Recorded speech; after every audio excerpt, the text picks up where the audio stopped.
Bonjour. Journal des News revient enfin après le break de Noël et du jour de l'an où il ne se passe jamais rien à Hollywood. Première info, mais pour la chaîne, le live de mercredi reporté à jeudi en échange avec John Ali qui en avait besoin.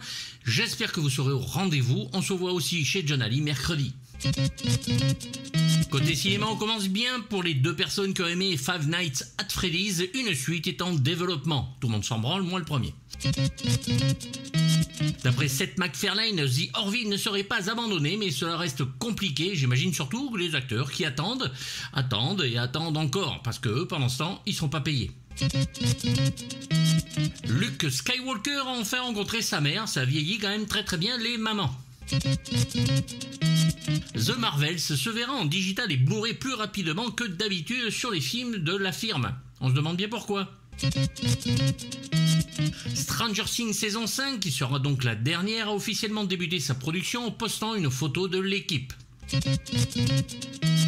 Paul Verhoeven n'est pas un fan du remake de Robocop et de Total Recall. On peut se poser la question de savoir pourquoi, mais je pense que j'ai une petite idée. Il a été interviewé sur son possible retour pour un film aux USA qui serait écrit par Ed Neumeyer qui avait écrit Robocop.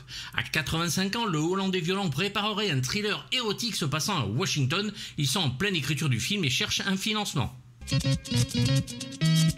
Jacob Elordi, ne me demandez pas qui est ce jeune homme, sera le monstre de Frankenstein dans le nouveau film de Guillermo del Toro pour Netflix et remplace ainsi Andrew Garfield, Oscar Isaac et le baron Victor Frankenstein.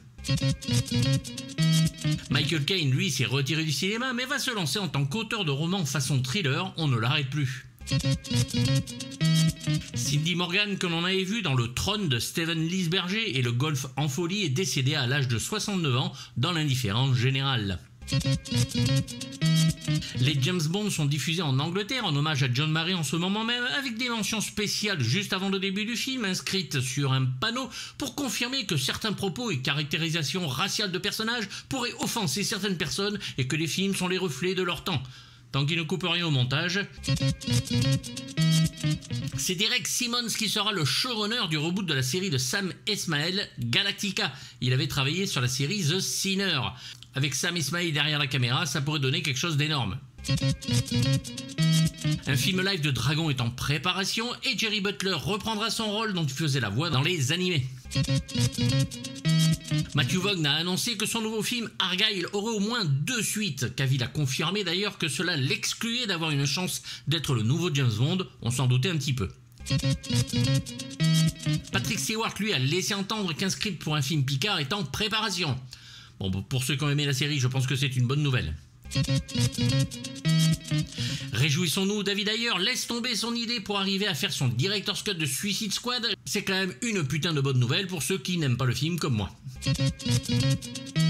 La première image du nouveau film de David Cronenberg, depuis la mort de sa femme qui l'avait beaucoup affecté, Shrouds, les linceuls en français, est attendu par les fans et l'on peut s'attendre à un film sur le deuil, effectivement.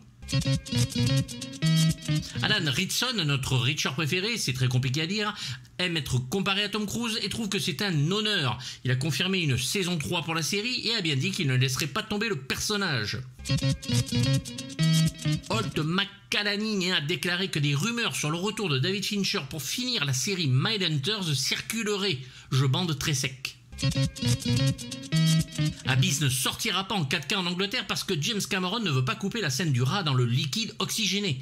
Ils sont très à cheval sur les tortures sur animaux dans la perfide Albion, alors que ce n'est pas du tout une torture ici, donc pour le coup ils sont très cons aussi. David Oyelowo espère toujours pouvoir produire et jouer le rôle principal du Rocketeer dans le retour du Rocketeer. J'essaie de ne pas donner cette info sans rigoler. Si l'histoire est aussi originale que le titre, et son casting un peu étonnant, on va bien se marrer. Le reboot des Y a-t-il un flic avec Liam Neeson par Seth MacFarlane énerve beaucoup de monde et surtout les créateurs de la série, les Zucker et Pat Prof, d'autant qu'il y a peu de temps, Paramount n'avait pas voulu valider leur 4e volet. Avec Echo qui arrive le 10 janvier, les showrunners ont confirmé que Born Again tiré du comics et le Daredevil qui arrive dans Echo sera donc le même personnage que la série de Netflix qui devient du coup canon. Ça sent mieux que ce qu'on avait vu sur Miss Hulk et on abandonne ce qu'on a vu. Jay Hernandez espère un film Magnum tiré du reboot merdique de sa série. Il est vraiment très très con celui-là. Martin Scorsese commencera à tourner son film sur Jésus cette année.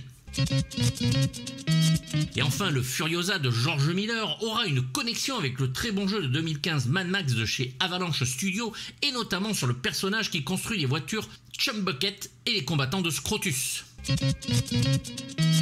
Sinon, question louche, pensez-vous que Léon Zitron s'intéresse vraiment au petit chien de Jen Mansfield ? Ouais, qu'il le fera. Je peux me pencher. Je peux me pencher pour voir le chien.